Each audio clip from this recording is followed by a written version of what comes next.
सरफरोशी की तमन्ना अब हमारे दिल में है, देखना है जोर कितना बाजुएं कातिल में है। ऐसा कहना शहीद भगत सिंह का था। मात्र 23 साल की अल्प आयु में अंग्रेजों द्वारा सुखदेव और राजगुरु के साथ फांसी की सजा दी गई थी। अगर भगत सिंह चाहते तो माफी मांगकर फांसी से बच सकते थे, लेकिन देश के इस सच्चे क्रांतिकारी को झुकना पसंद नहीं था। भगत सिंह का विचार महात्मा गांधी से बिल्कुल अलग था। उनका कहना था कि अगर हमें आज़ाद होना है तो ईंट का जवाब पत्थर से देना होगा।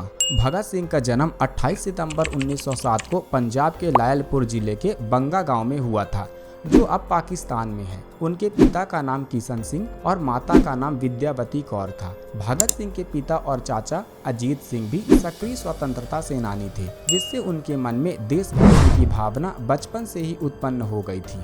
भगत सिंह ने अपनी प्रारंभिक शिक्षा अपने गांव से प्राप्त की और आगे की पढ़ाई लाहौर के नेशनल कॉलेज से की। शिक्षा के दौरान ही वे स्वतंत्रता संग्राम में शामिल हो गए।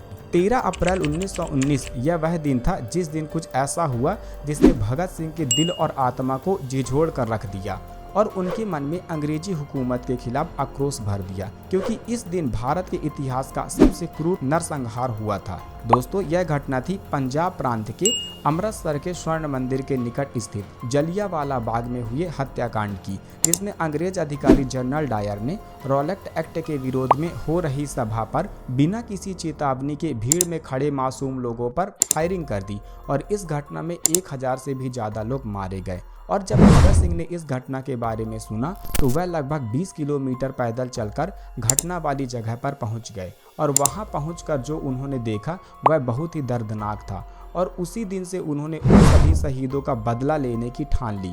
1 अगस्त 1920 यह वही तारीख है जब महात्मा गांधी ने असहयोग आंदोलन शुरू किया, जिसके अनुसार उन्होंने कहा कि कोई भी हिंदुस्तानी ब्रिटिश सरकार का साथ ना दे, हर सरकारी नौकर नौकरियां छोड़ दे, मजदूर फैक्ट्री से निकल आए, बच्चे सरकारी स्कूलों में जाना बंद कर दें। इसके पीछे उनका मकसद था कि भारत में ब्रिटिश सरकार का सारा काम रुक जाए। उन्होंने लोगों को विश्वास दिलाया कि अगर सब लोगों ने मिलकर ऐसा किया तो भारत को 1 साल के अंदर ही आज़ादी मिल जाएगी। भगत सिंह महात्मा गांधी के असहयोग आंदोलन से जुड़ गए। 5 फरवरी सन 1922 को फिर एक दिन गोरखपुर जिले के चोरा चोरी नामक स्थान पर पुलिस ने जबरन एक जुलूस को रोकना चाहा, जिसकी वजह से जनता ने गुस्से में आकर थाने में आग लगा दी, जिसमें एक थानेदार और 21 सिपाहियों की मौत हो गई। और इस बात से गांधी जी ने नाराज होकर अपना असहयोग आंदोलन वापस ले लिया। दोस्तों, गांधी जी का असहयोग आंदोलन वापस लेने के कारण भगत सिंह के मन में गांधी जी के प्रति आक्रोश उत्पन्न हो गया, लेकिन पूरे राष्ट्र की तरह वह भी महात्मा गांधी जी का सम्मान करते थे। मगर उन्होंने गांधी जी के अहिंसात्मक आंदोलन की जगह हिंसात्मक क्रांति का मार्ग अपनाना सही समझा। उनके दल के प्रमुख क्रांतिकारियों में चंद्रशेखर आजाद, सुखदेव और राजगुरु इत्यादि थे। 9 अगस्त 1925 को भारतीय स्वतंत्रता संग्राम के क्रांतिकारियों द्वारा ब्रिटिश राज के विरुद्ध भयंकर युद्ध छेड़ने के इरादे से हथियार खरीदने के लिए ब्रिटिश सरकार का खजाना लूट लेने की एक ऐतिहासिक घटना हुई, जिसको आज हम काकोरी कांड के नाम से जानते हैं। काकोरी कांड में पकड़े गए क्रांतिकारी में से 4 क्रांतिकारियों को फांसी और 16 अन्य क्रांतिकारियों को आजीवन कारावास की सजा सुनाई गई। 1924 में यह लगभग 17 साल के थे। माँ ने शादी की तैयारी कर दी। बेटा शादी कर ले, तेरी दुल्हन तुझे रोटी खिलाएगी, तेरा ध्यान रखेगी।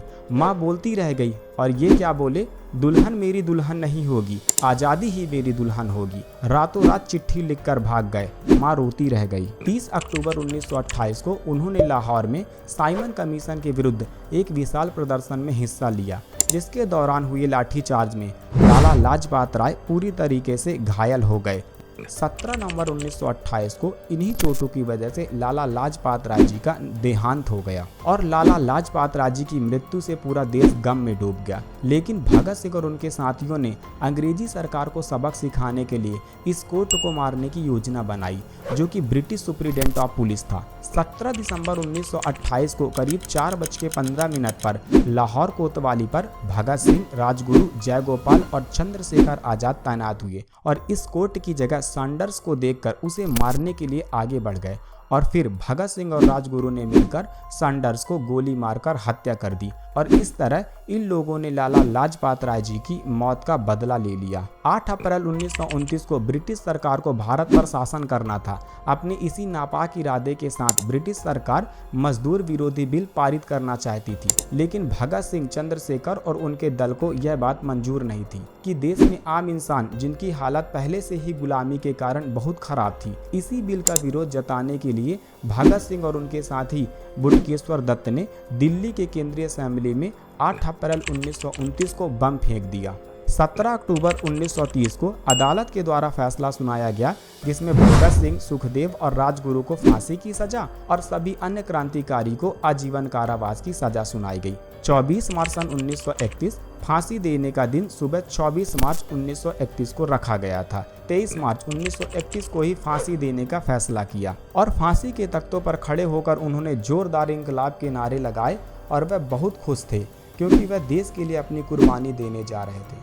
और 23 मार्च 1931 की शाम को करीब 7:33 पर भगत सिंह, सुखदेव और राजगुरु को फांसी दे दी गई और भगत सिंह, सुखदेव और राजगुरु हमेशा के लिए अमर हो गए। दोस्तों, जरा सोचिए कि जिस आज़ाद देश की सुरक्षित हवा में हम सांस ले रहे हैं, उसमें इन सपूतों ने कितनी बड़ी कुर्बानी दी है। इन सभी महान क्रांतिकारी को मेरा दिल से नमन है। दोस्तों, भगत सिंह का कहना था कि वे मुझे मार सकते हैं लेकिन मेरे विचारों को नहीं मार सकते।